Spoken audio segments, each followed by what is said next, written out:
Good afternoon, everybody, and thank you for joining us live once again here at the African Reform Movement channel, where we discuss everything African reform with an emphasis on Ghana.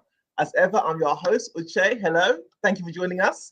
And as ever, we have distinguished Dr. Ni Amudarko bringing us an amazing topic today. So, for the first timers, welcome. I say this every week. Dr. Nee has a number of social media platforms, which you can all see here. But like I say, don't worry if you can't take them down now, because these are all in the description box, okay? All of them are there. So if you want to make a note of those, you can visit that afterwards.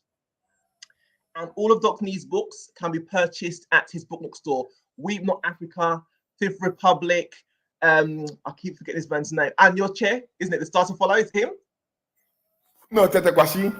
Tete Kwashi, that's it. I keep getting the names mixed up. The Start to Follow and other amazing books. Please make sure you log onto his websites or his book nook store rather, and see about purchasing those books. They're fascinating reading. So today the topic is Mensah-Bonsu poorly plagiarizes me as he tries to distract Ghana from IMF woes.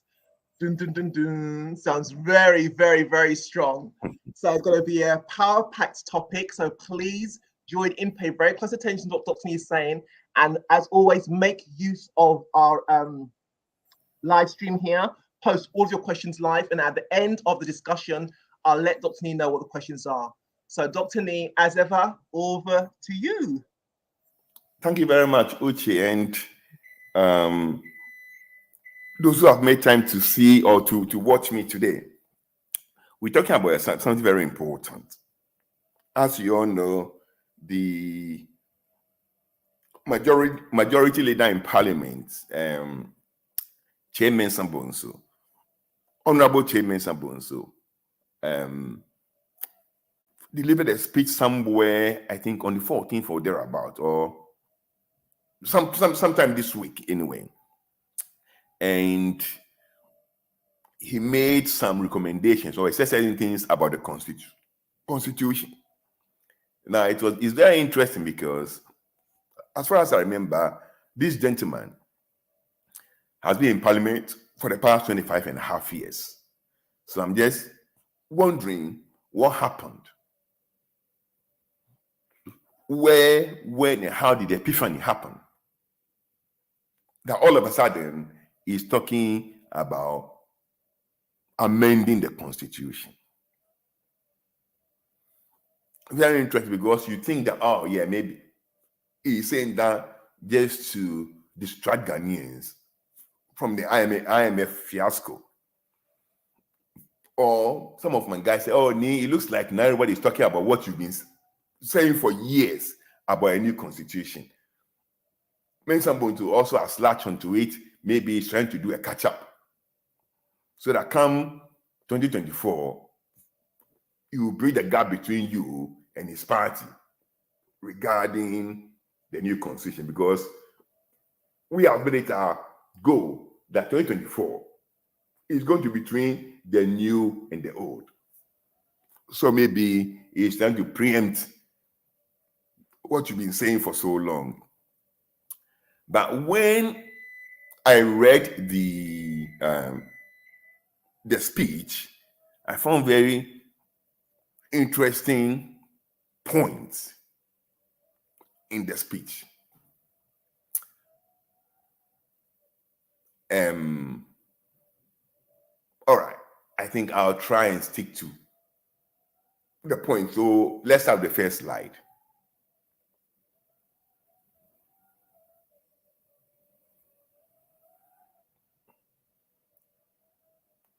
The Fifth Republic, constitutional reforms to rescue, resuscitate, and restore Ghana. It's one of my books that I've written. And when I was going to write this book, I thought about the title very well.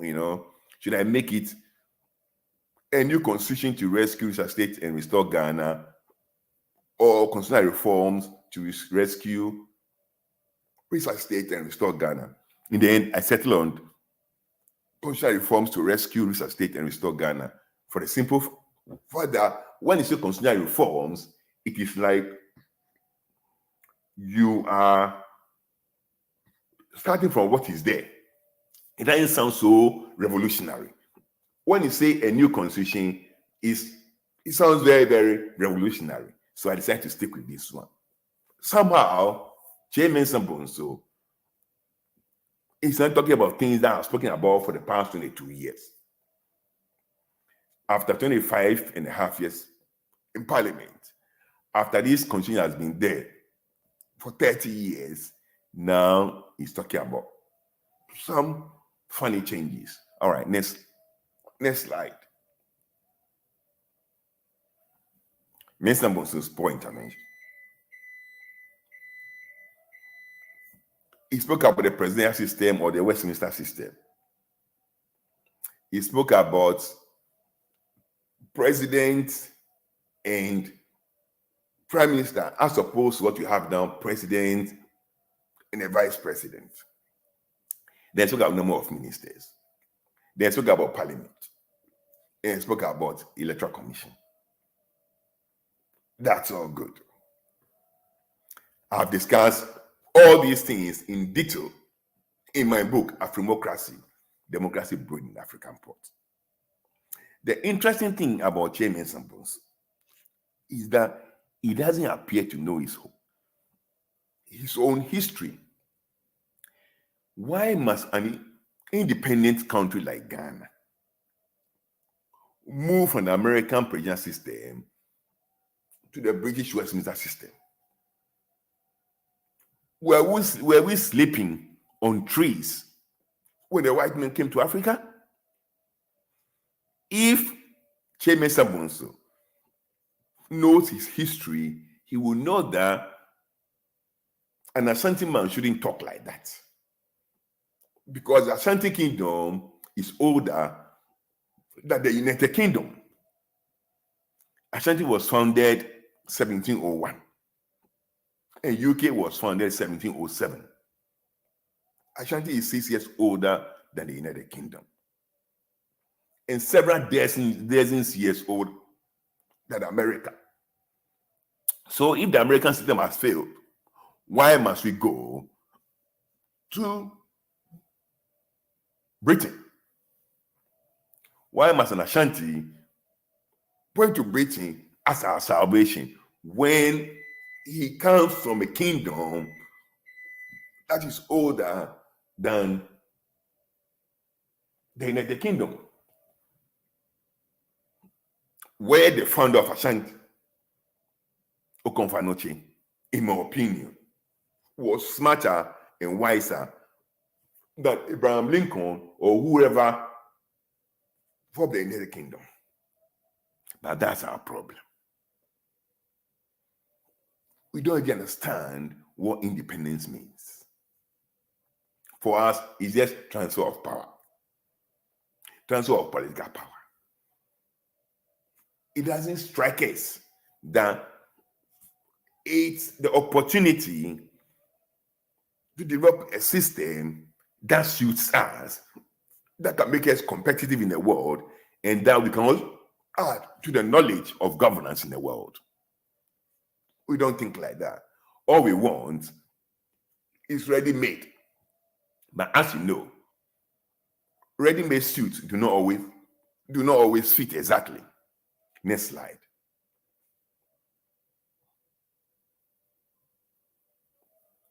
Afrimocracy.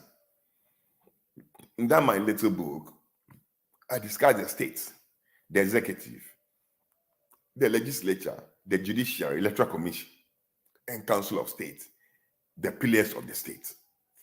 In Ghana, we say Akulanshi, the pillars of the state. That's what the book is about. And these pillars of the state are based on our experience, or largely on our experience as Africans and as Ghanaians. Next slide. What Mensah-Bonsu doesn't quite understand is that good governance or development depends on good governance. And good governance depends on two things: good system of government and good leadership. Good system of government and good leadership. And the good system of government basically relates to the constitution. A good constitution and good leadership. These are the pillars of good government. When Obama came to Ghana in July 2009, he said something. He said, make no mistake, development depends on good governance. And this is one thing that has been missing in so many parts of Africa for so long. But it is the key that will unlock Africa's potential. And we have to know that it is only Africans who can do this. Good governance, not more government, not continental government. Good governance. Good system of government, that's constitution and good leadership. I wrote an article in 2015 after John Mahama appointed Charlotte Osei as electoral commissioner. There were a lot of criticisms. And I wrote this article, Integrity Beyond a Flawed Constitution. As far as I'm concerned, good leadership can make a bad constitution better. But a bad leadership will make a bad constitution worse. And in that article, I gave an example of what Nelson Mandela did in South Africa. By their transitional constitution, any party that polled 10% of the popular vote was to get one ministerial position. Okay. Buthelezi, IFP, in Carter Freedom Party, polled 10%. He was supposed to get one ministerial position. Mandela gave him 3. National Party of the Clark polled 21%. He was supposed to get 2 positions. Mandela gave him 5. Mandela took 5 extra positions from ANC and he gave them to his arch enemies, Buthelezi and de Klerk, because he understood the spirit of the constitution.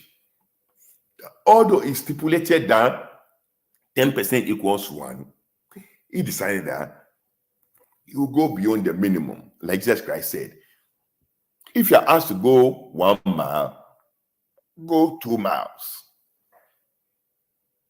That's good leadership.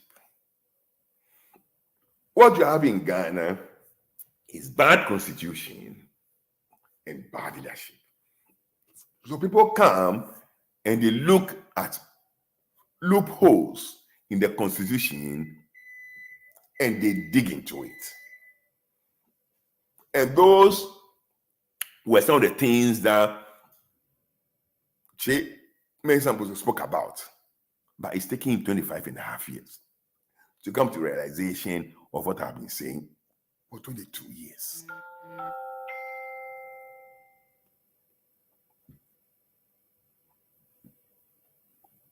Mensah-Bonsu was talking about Westminster as a better system than the presidential. He may be right. But he's forgotten the cultural context within which constitutions operate. I want to remind him of 2 things. Or I want to remind him of our first constitution. 57 to 1960 was Westminster. Okay? Was Westminster. And the Westminster Nkrumah gave 10 million pounds to Guinea for free. No accountability. And the Westminster, Nkrumah brought in the PDA. Okay? No challenge. And the Westminster, Nkrumah repealed the Regional Assembly's clause in the Constitution.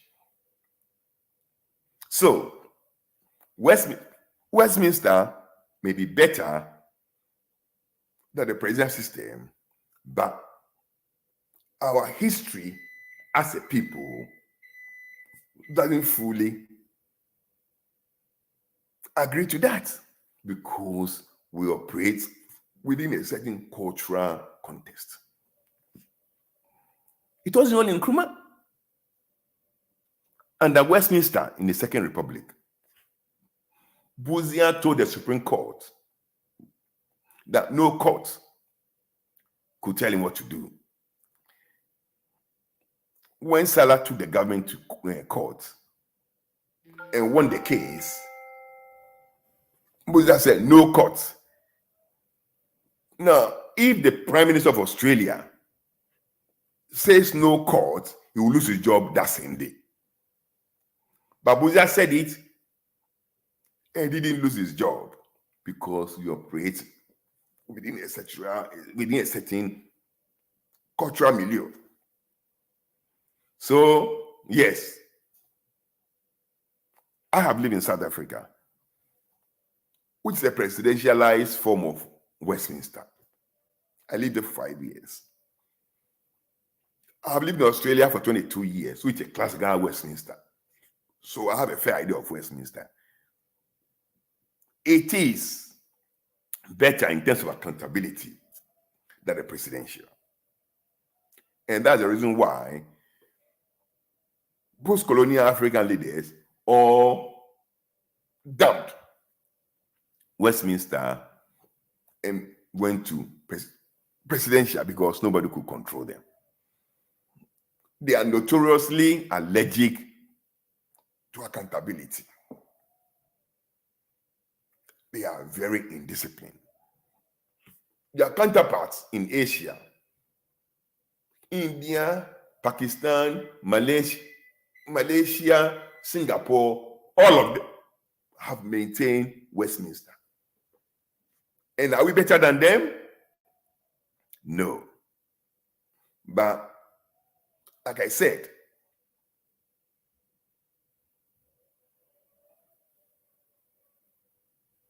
we do not have to move from presidential to parliamentary.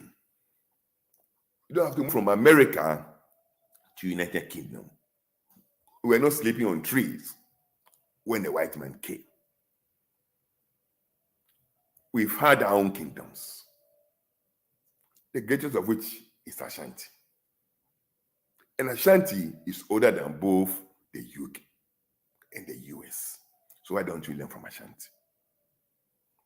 Can we go to the previous slide? Afrimocracy. Democracy brewed in the state.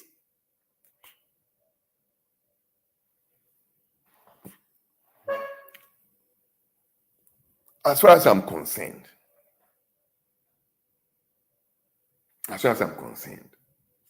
the fundamental problem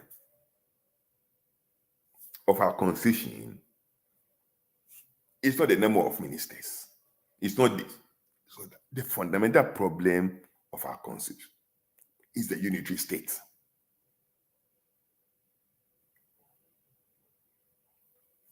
It is the unitary state. And we could learn from Ashanti. Ashanti was brought together as a federation. Some even say confederacy. But I think in reality it's just a federation. What happened in Ashanti is what happening today in the UAE, United Arab Emirates. They have learned from Ashanti. Ashanti was started with 5 principal states, the head of which was Kumasi. And then the Kumasi Hini doubled as the Ashanti Hini as the head of the whole federation. When you go to UAE, the Emir, the UAE, the head of UAE is Abu Dhabi, like Kumasi. And the Emir of Abu Dhabi also doubles as the president of UAE. The second city or the second state of Ashanti is Mampong. So the Mamponghini is a deputy to the Asantehini. Not the same clan, a different principal state. When you go to UAE, the second state is Dubai. And the Emir of Dubai is the deputy president, and prime minister is deputy to the Emir of Abu Dhabi. So right on our land, we have a system that has worked for over 300 years. But a Ghanaian, an Asante, will say that if the copy the American system hasn't worked, we have to go back to our colonial masters, not to Ashanti, to learn from Ashanti. Afromocracy, the state that I envisioned has a lot to do with the strategy of Ashanti. I do not believe in a unity system. No one bit. I believe in federalism. I believe in federalism. Let me tell you one thing. When I was employed in Ghana, I was employed by the Ministry of Health in Accra. When I went to South Africa, I was employed by the province, the Department of Health of the province. When I came to Australia, I was employed by the hospital, not even the province or the state or the region. And in Ghana, as a house officer, I was paid after 5 months of work.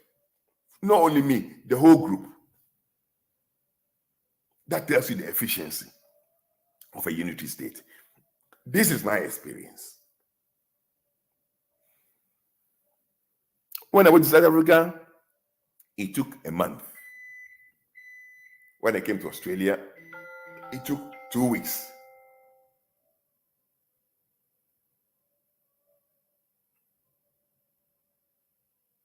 When I came to Australia, it took 2 weeks.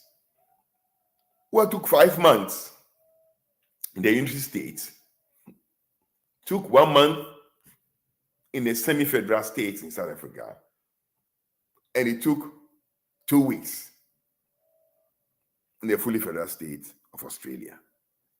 There is a difference. No system is perfect, but some systems are better than others.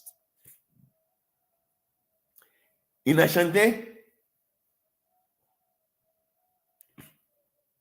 what qualified a state to be a principal state? Number of men that state could give to war, and amount of gold dust that state could give to the state machinery. So you don't just get up and create regions. Regions must have a reason to exist as regions. And that is economic federalism. That is what I propose. I'm not going to go into details because that will consume the whole time. I'm trying to tell Mensah-Bonsu that if he is serious about the changes talked about, then he must enroll as a disciple of Afromocracy. Because what he said was too watery, was too diarrheal. The executive. He was talking about president / prime minister as opposed to president / vice president.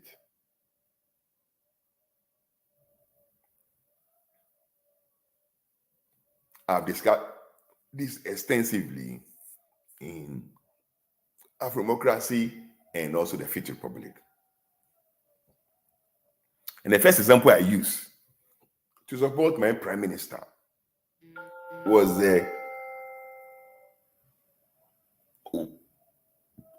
issue, or was the example of Pharaoh and Joseph on African soil.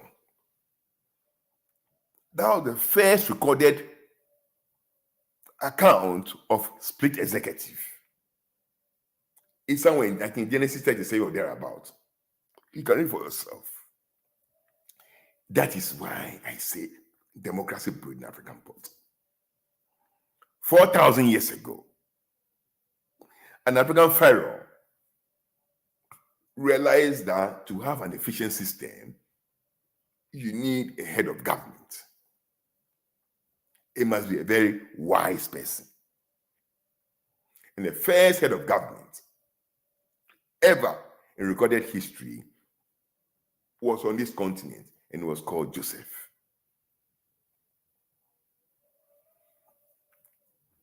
Now,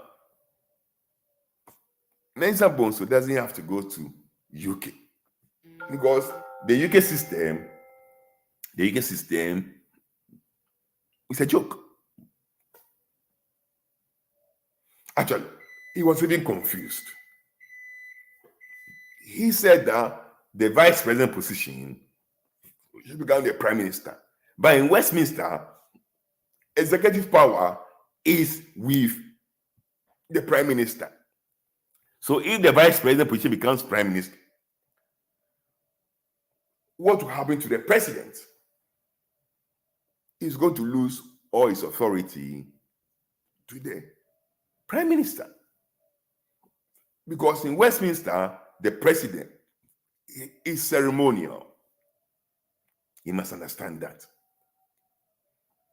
In Westminster, the prime minister is ceremonial. I mean, the president is ceremonial. So, if he's talking of Westminster, then technically and functionally, he's actually abolishing executive presidency. And therefore, he shouldn't say the vice president should become the prime minister. He should just say that executive authority or president should become the prime minister. And then we find a ceremonial president. But we don't need to do that. There are many problems with Westminster. Like I'm saying, I live in Australia, a classical Westminster system. In the first place, Westminster, by definition, has no term limits. So you keep going. As long as your parliamentary caucus wants you to be their leader, you keep going. Again, Westminster, as a matter of principle,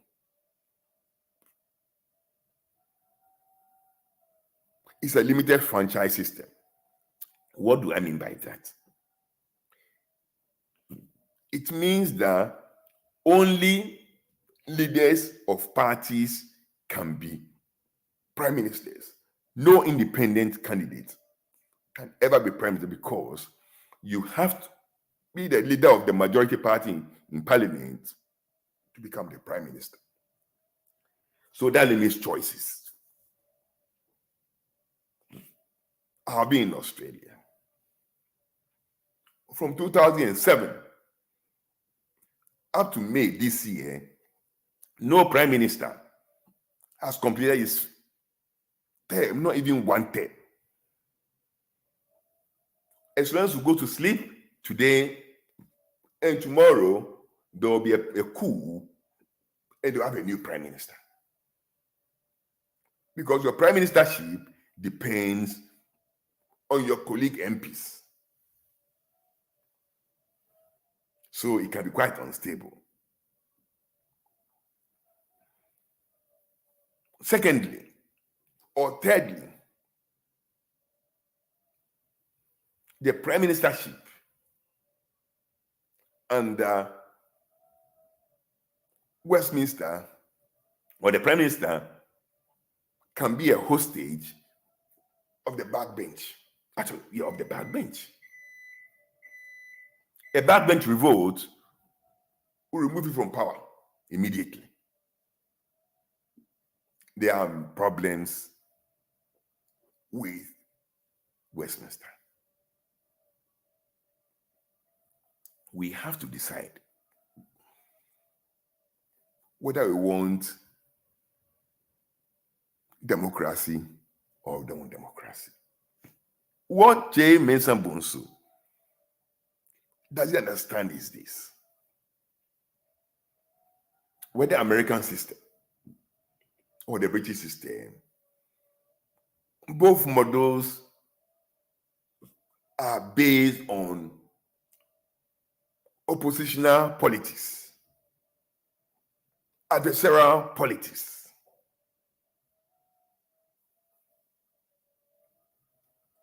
And that's why we are struggling, because that's not what we need.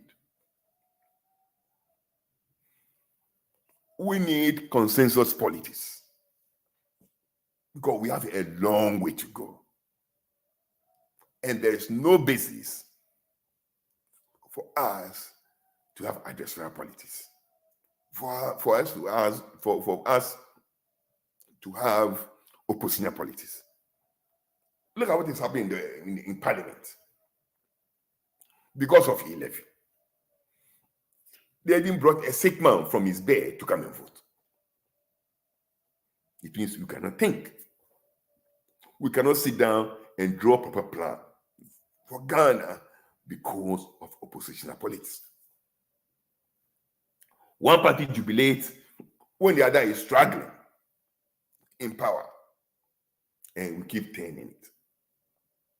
When are we going to sit to think deep about how we're going to have consensus politics?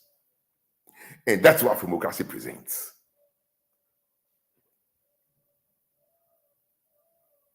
We don't need the American system. We don't want the British system. We want the Ghanaian system.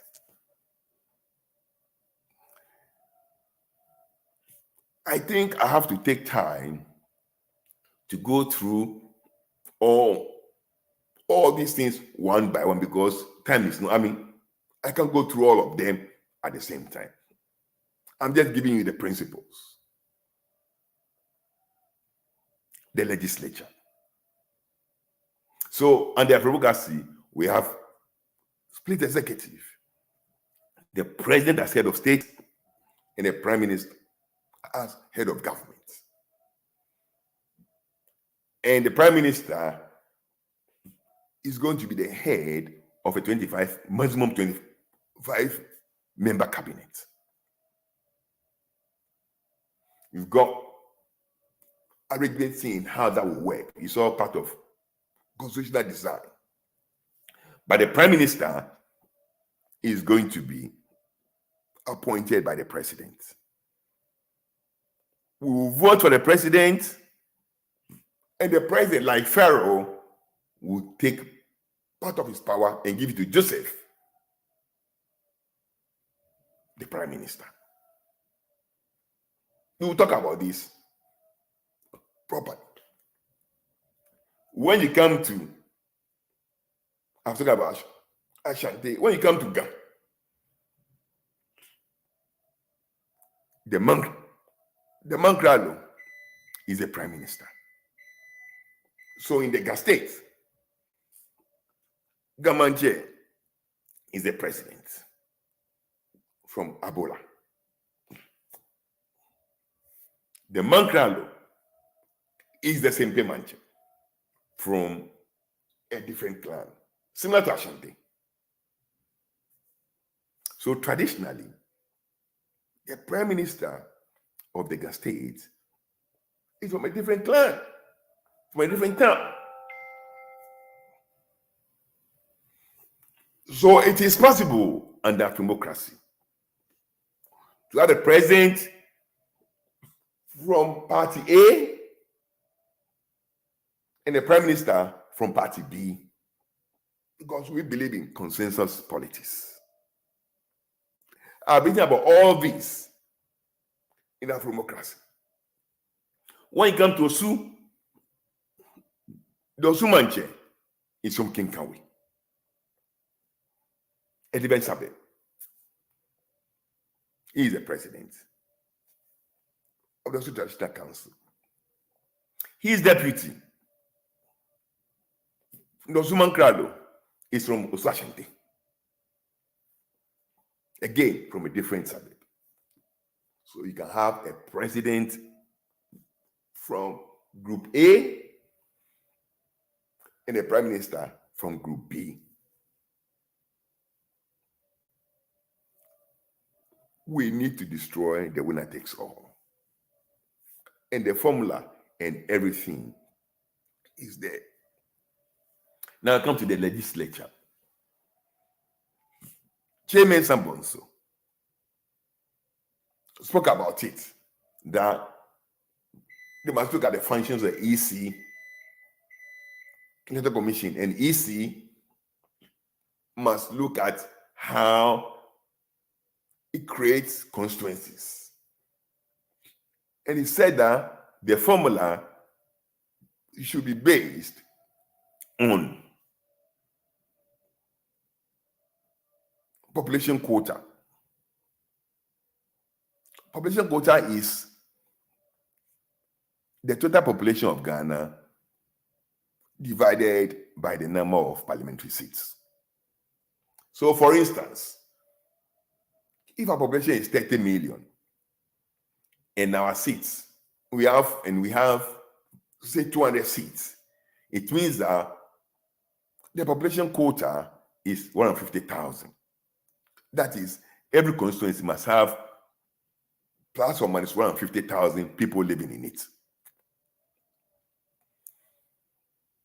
And he said the EC must stop the wanton creation of new the senseless, the brainless creation of new constituencies. I don't know when he realized this. It was in Kufuor's government when Kufuor increased the seats. He didn't complain. It was the majority leader when Kufuor tried to build a chamber for 450 parliamentarians. Obviously, he has in his sight increase the number of parliamentarians. But for demonstration from patriotic Ghanaians, he may be building a house, a chamber for 450 parliamentarians. I don't know where all of a sudden, he's seeing all these things. He called the creation of the new district wanton, reckless, senseless, brainless. And now he's talking about a formula, population quotient, a population code that will make sure that each member represents the same number of people. And that is what I have written about. And I call it proportional representation. So they are even bad plagiarists. They don't know how to plagiarize very well. Proportional representation. You see, I wrote an article and I said that the composition of this parliament, of all the parliament of the Fourth Republic, the composition is illegal and unconstitutional. Today in parliament, we have one MP representing 18,000 people, and another MP representing 180,000. It's madness. After 25 and a half years in parliament, Mensah-Bonsu is saying that this is not fair. We'll be saying that forever. You can see it all my books. And that's what you are going to do. He actually did not put any number on the number of parliamentarians he thinks we should have. But I'm telling you, we don't need more than 100 parliamentarians. And it's very simple. If we have 100 parliamentarians, it means 1% is 1 seat. 100 parliamentarians, proportional representation means that the populations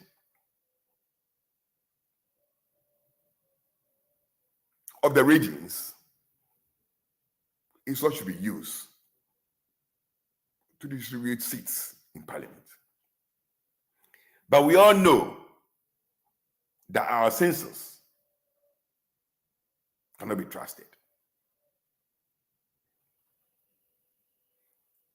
If we decide to go by our census, Greater Accra is 17.6. Ashanti is 17.5. Northern, I don't count the new regions in the Nana script. Northern is 11.7. Rock Halfway is 9.6. Western region is 9.6. Central is 9.3. Eastern is 9.5. And Volta is 7.8. So to the nearest whole number, or whatever, Volta will have 8 seats in the 100-seat parliament. Northern will have 12 seats. Upper East is 4.2. We'll have 4 seats. Upper West is 2.9. We'll have 3 seats.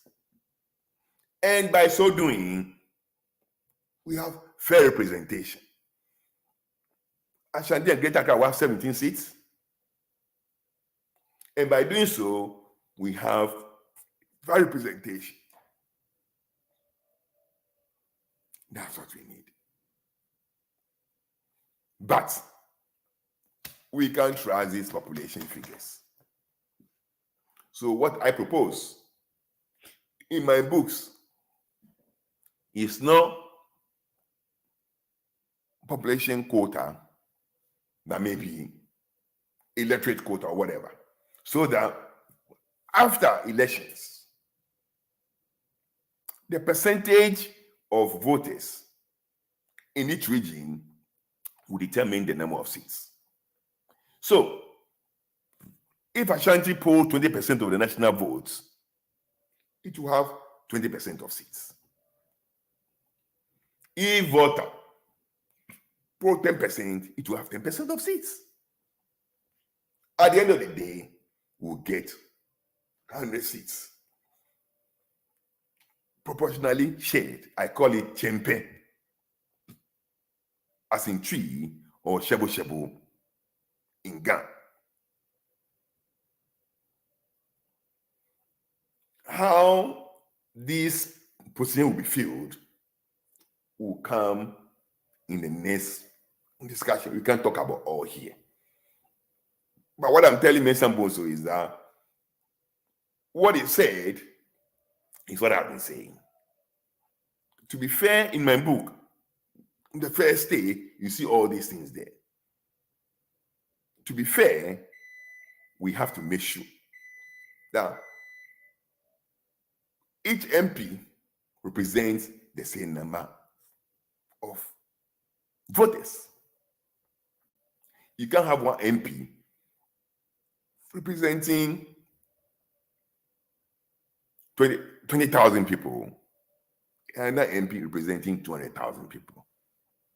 It's brainless. Okay. What's the next one? The judiciary.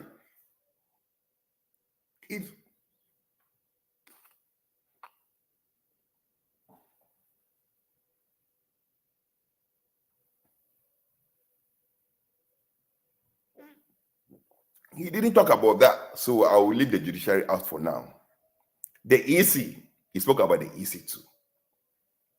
And he said that, well, the EC should look at its function, blah, blah, blah. The EC is a joke. The EC is appointed by the president.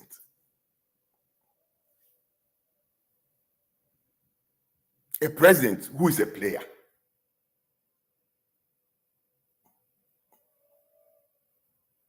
appoints the referee, appoint the match commissioner, appoint the linesmen, and appoint the ball boys. When I wrote Integrity Beyond a Flawed Constitution, this is what I said. That nothing stopped John Mahama from doing the right thing. And I said that what he did was constitutional, but the constitution is flawed. Integrity beyond a flawed constitution. We let him about Ghana first. And I told those people supporting Akufo-Addo then, who were bashing Mahama, that given a chance, Akufo-Addo will do the same thing because they have the same level of consciousness. They are the same in different packages, but they think the same. They both believe that the electoral commission can make you win elections. So they have to put their people there and they have to force them to do whatever they want. And true to fall, Akufo-Addo came and it's not the same thing. As a matter of fact, I must say today that the present EC boss, in all fairness, in my opinion, and I'm saying this very clearly, in my opinion, has performed worse than Charlotte was saying. I'm saying this. That's what I believe.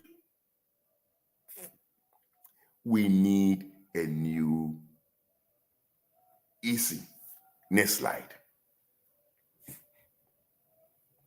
Oh, the next one. Oh, I was speaking about all this. Oh my God. We were speaking about the unity and okay.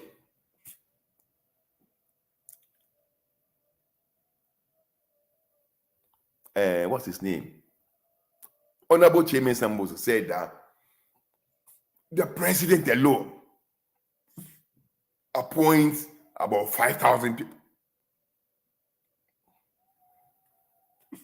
Well, how does going to Westminster change that? If we change and make the president prime minister today, you appoint the same 5,000 people. The only way to take that power from him is through federalism. And that's why I call federalism Fakefan in Ga or Fanifan in Twi. You have half and half. The same people vote for a national government and the same people vote for a state government. Split of sovereignty. And my new book, which is coming out, Fakefan, Afromocracy, Ababio. The second edition of Afromocracy is Fakefan, Afromocracy, Ababio. The only way you take the 5,000 appointment from the president is to share power vertically with the states. You share powers with the states. No other way. If you make me a prime minister today, we have the same power because we are the unitary state. You will still appoint all regional ministers, you don't appoint all mayors, the same thing. So you see, Jay needs to enroll as a disciple for him to understand the nuances of governance. I was talking about vice president and prime minister already. The vice president is actually a lapdog of the president. He has no portfolio. He does what the president tells him to do. I want a prime minister, head of government, to run the government for the president. The other strategies that I've put in place, we're going to have a corporate system of government. One level is the president, the prime minister, and 5 senior ministers. They form the policy-making executive. And then we have the general cabinet of the prime minister and the ministers. Now, this is how Jerry Rawlings governed. He had a PNDC as the council. He had a committee of secretaries that was headed by P.B. Obeng as a prime minister. And P.B. was a member of the council. So the council made policies and the cabinet implemented them. It's made some improvements here and there. But that's what I'm looking at. Number of ministers, maximum 25. And no deputies. The 25 ministers will be regrouped into 5 super ministries of similar portfolio. So if you have a social services, health, education, special education, and aged care, big spenders, they will have one senior minister. Then come to the economy. You have the treasurer, minister for digital economy, small business, and deregulation. Then minister for the diaspora, because diaspora is going to be part of our economy. They also have one senior minister. And the same. You have 5 super ministries, 5 senior ministers, and 5 ministers in each super ministry, including the senior minister. What this means is that if one minister in a super ministry is away, another minister in that super ministry will deputize. And it's going to make budgets, planning things very easy because there's not going to be duplication. Everything will be streamlined, and each super minister, each senior minister will bring the budget for his ministry, super ministry, to the treasurer when it comes to budgeting. We'll talk about all these things later on in details. There will be no deputies. 25 case closed. Is executive authority transferable? No. When the president travels, the prime minister will act as president. When the prime minister is not there, one of the ministers will act. We're not going to have a situation where a speaker of parliament will act. It is crazy. A legislator cannot head the executive unless you don't know what you are doing. Okay? Next slide. Oh, ladies, I was speaking about that already. Size 100. Representation. Proportional representation. And the speaker. We are the only democracy in the world where the speaker may not be an elected member of parliament. We are the only democracy in the world where the speaker may be appointed by the president. And yet we still talk about separation of powers. We don't know what we're talking about, do we? Okay. The speaker will have to be an elected member of parliament. Let's close. The electoral system. Okay. We're going to have, I think I have to find time to talk about all these things in detail. Or alternatively, you can all buy the book Afrimocracy from Powerhouse in Roman Ridge, the bookshop there. Ghana Association of Writers bookshop in Powerhouse, Roman Ridge, Accra. I'll be making plans to send the books to all the regions, but for now, you find it there. We are looking at a two-tier system. The Electoral Commission itself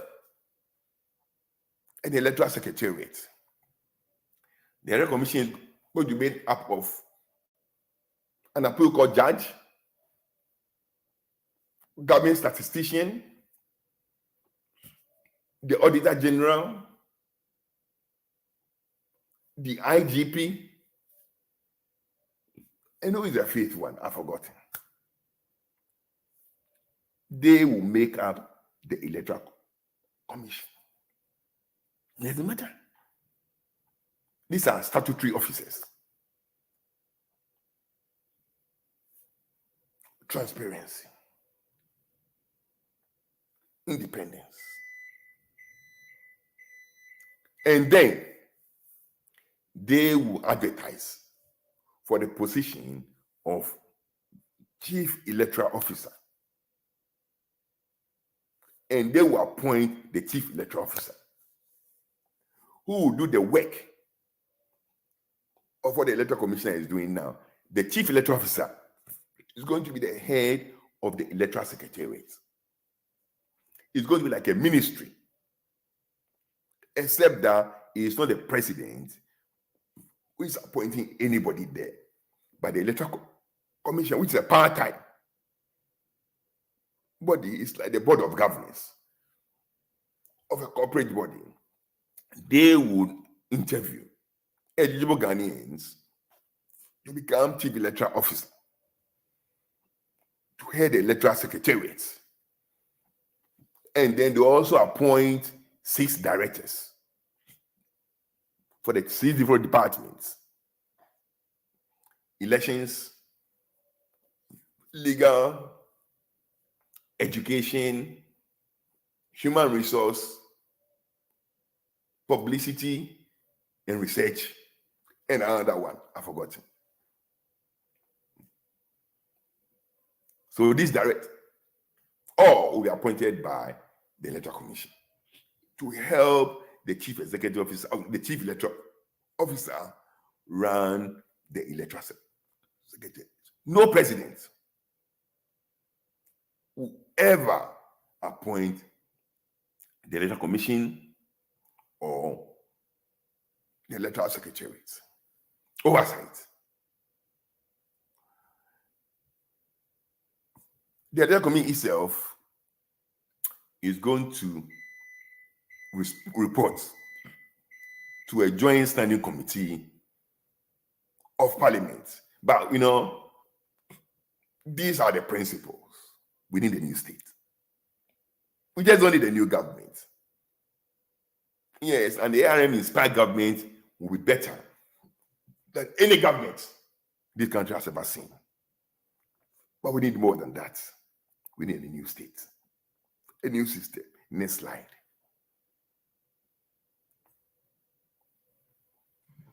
That's the last slide. Next slide, please. That's the last slide. Oh, is that so? Yeah. All right. Let me say it again.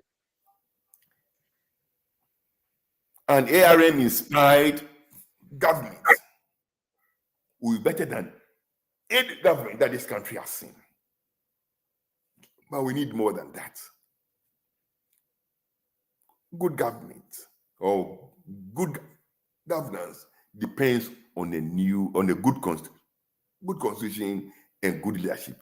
We need a new constitution. We need a new state. My message to Mensah-Bonsu is that 2024 is going to be the new versus the old. So if his intervention is to preempt 2024, then it's got a long way to go, because everything he said, I've written it and I've done it better. We need a new state, a new federal state, economic federalism. We need a split executive, maximum 25 ministers. We need a parliament of 100 MPs elected on the basis of proportional representation. We need an independent electoral commission that will set up an independent, non-partisan electoral secretariat. We need a new council of state, fashioned along Asante Manchiam. We need a new state. And that's what I'm for. Chop Obanyaba. Thank you for that, Dr. Nee. You covered quite a lot there, so I hope people were able to digest what you were saying. Okay, I'm just going to go back to the beginning. Actually, maybe I'll start this question here, as you kind of touched upon it more recently. Eric Ullman was saying, do you know the process we have to go through to change the constitution? Okay. Chao Jingo, thank you for your question. We go through the same process we went through to have this constitution. Okay. We have. Oh.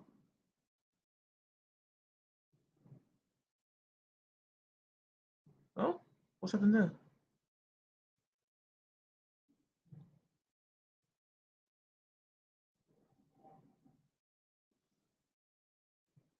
Is it right?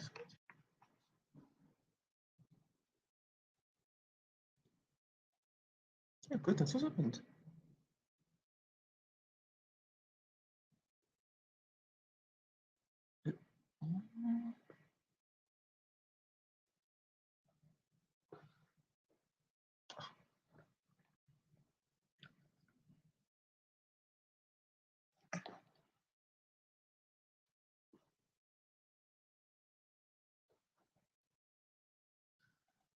Okay, just bear with me, folks. Not sure what's happened to Dr. Nee's connection. Just bear with him. I'm sure he's coming back shortly.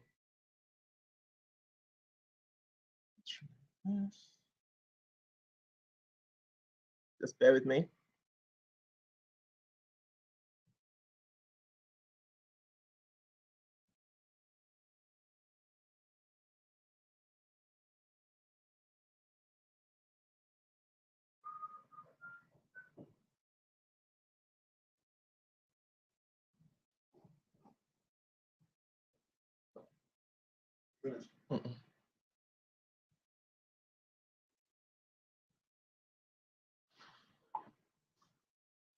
Okay, whilst waiting for Dr. Nee to come back, just want to extend my greetings to everybody on here.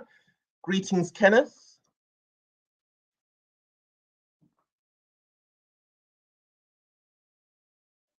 And there's Sophia. Greetings, Sophia. Greetings, Shika.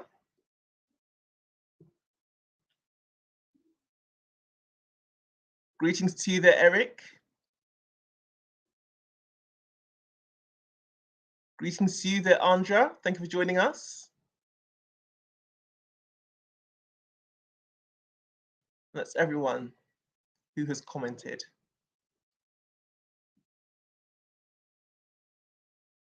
Just bear with you 1 second.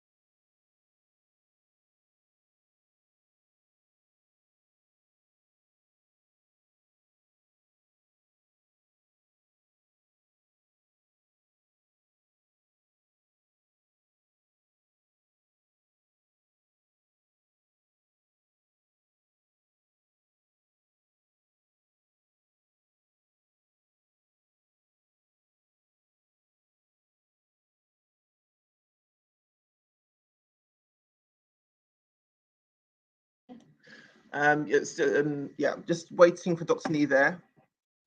Maybe he's trying to get his laptop or something.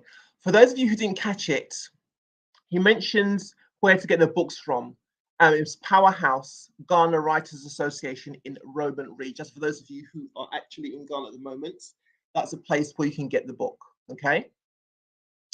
And Eric also said that we have to consider getting the books into a shop like Amazon. You're quite right. I think so. I think that'd be a good idea. Something we can look into in a not too distant future.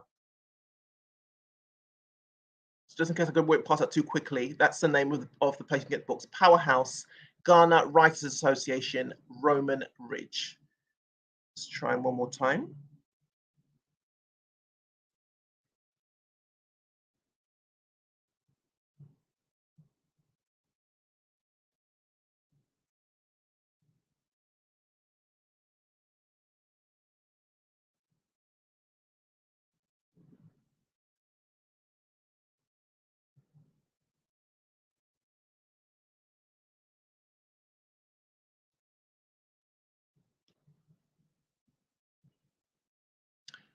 Okay, so unfortunately we have lost Dr. Nee. I hope it's only temporary.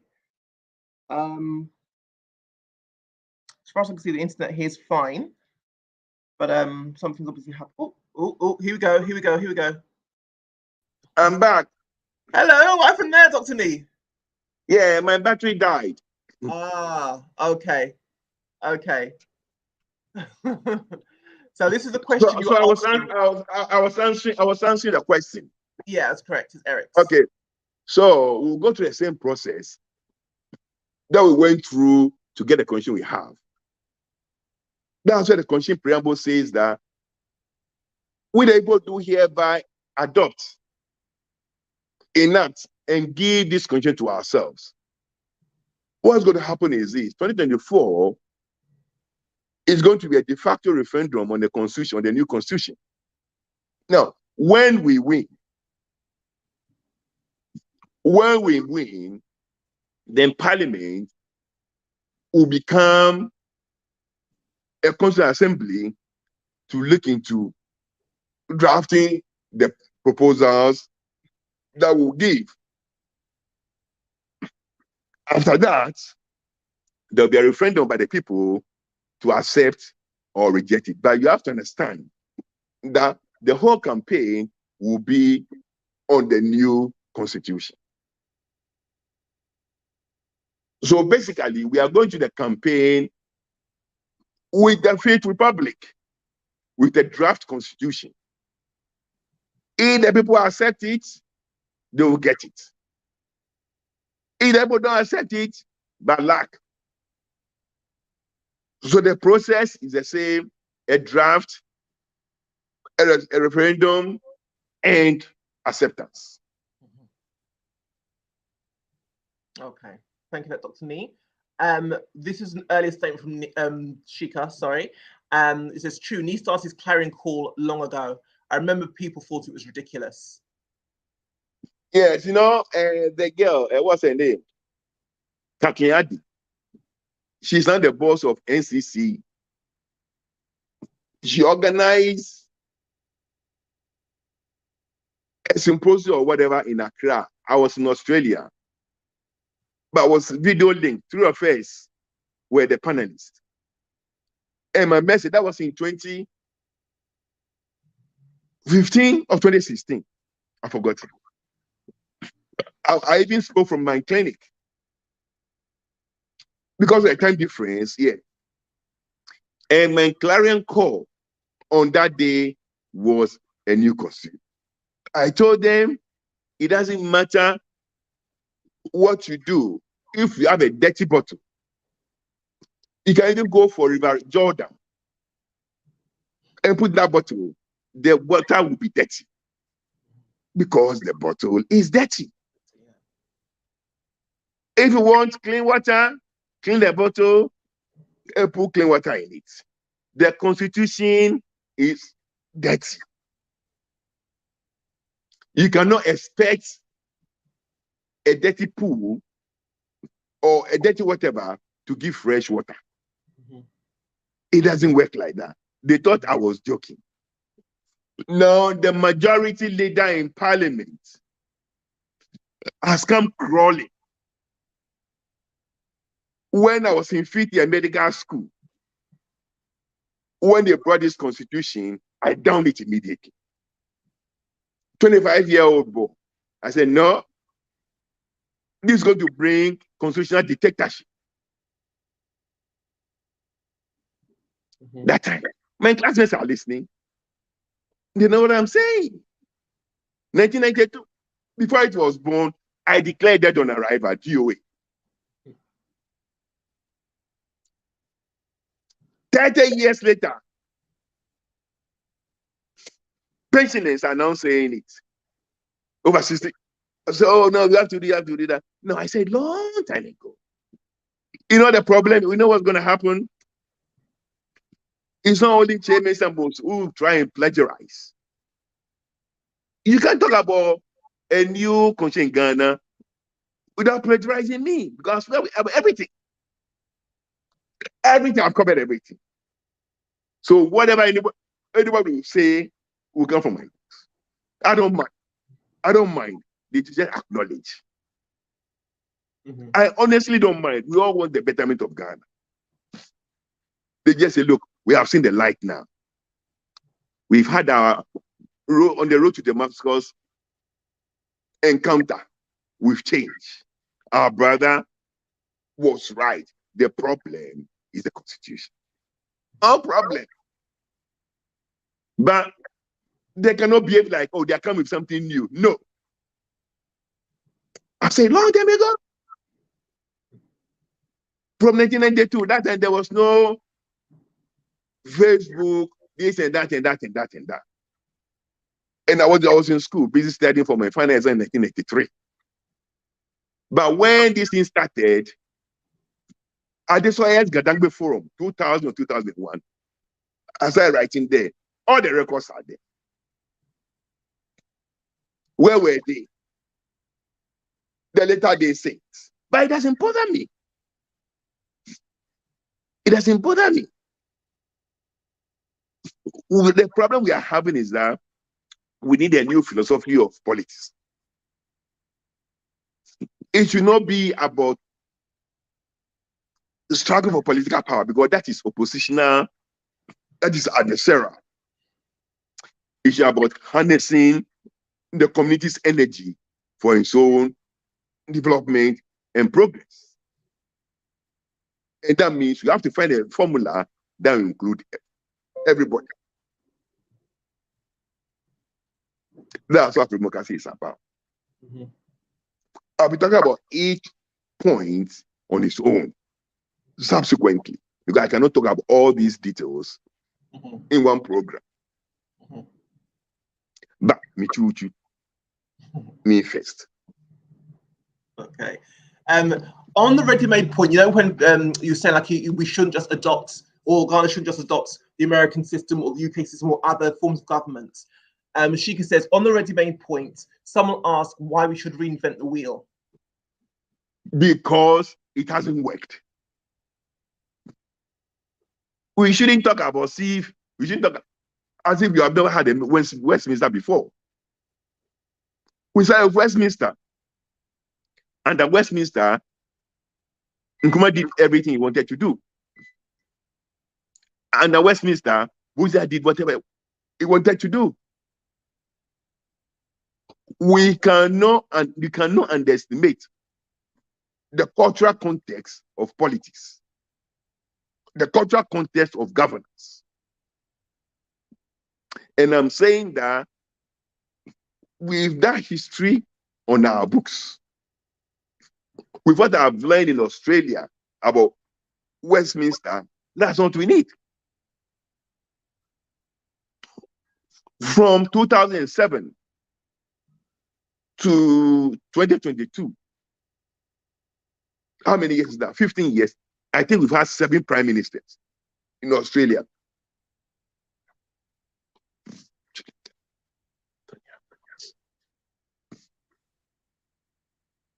Yes, 7. Howard, Rudd, Gillard, Tony Abbott, Malcolm Turnbull, Scott Morrison, and the new one, Albanese. Yeah. Only one has finished his term. That was Scott Morrison, and only this May. All of them were overthrown before they finished their 3-year. 3-year term. They were thrown because the people did not elect them directly. They were all elected by their own parliamentary caucus. So if you fall or your opinion polls is not going right, and they think because of you, they will lose their seat, they overthrow you. That's what happens.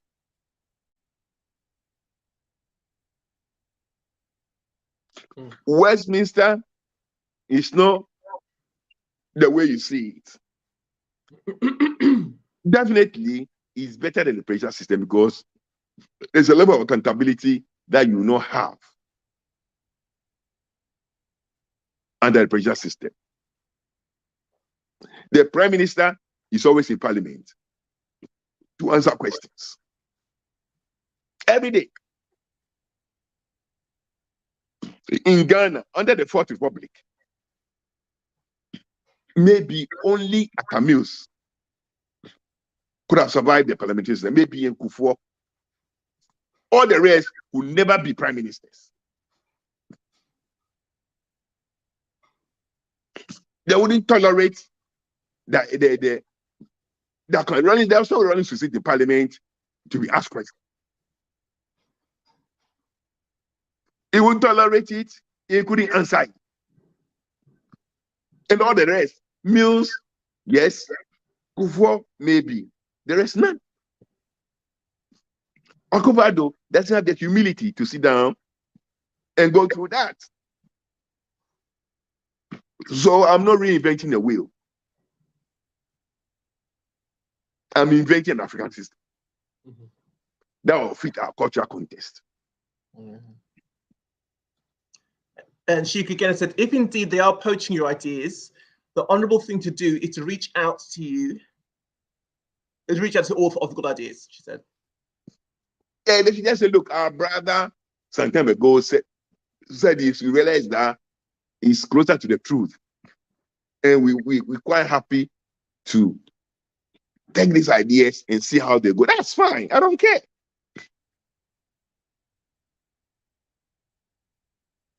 But you cannot plagiarize. Yeah. And pretend it's your ideas because it's not yours. You've been there for 25 years plus.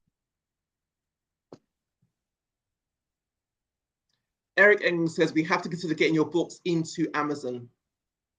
Yeah. Yes, Ojingo. Yeah, we'll do that. Yeah. God willing. Uche is looking into that.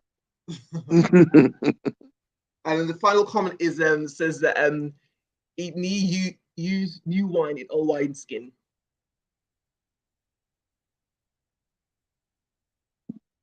What is that? As you can say, I think like I think you're using the analogy of basically old wine in new wine skins. Oh yeah. I used to say that.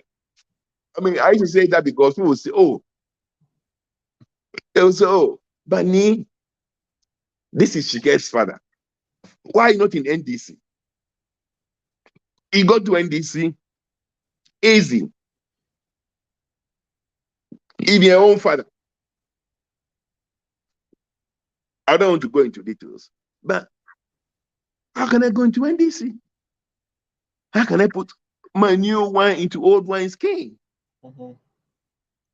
The energy of the new wine will burst the wine skin, and I'll lose my wine, and they'll lose their skin. Mm-hmm. Let them keep their useless skin. I want to face them. I want to face your mom.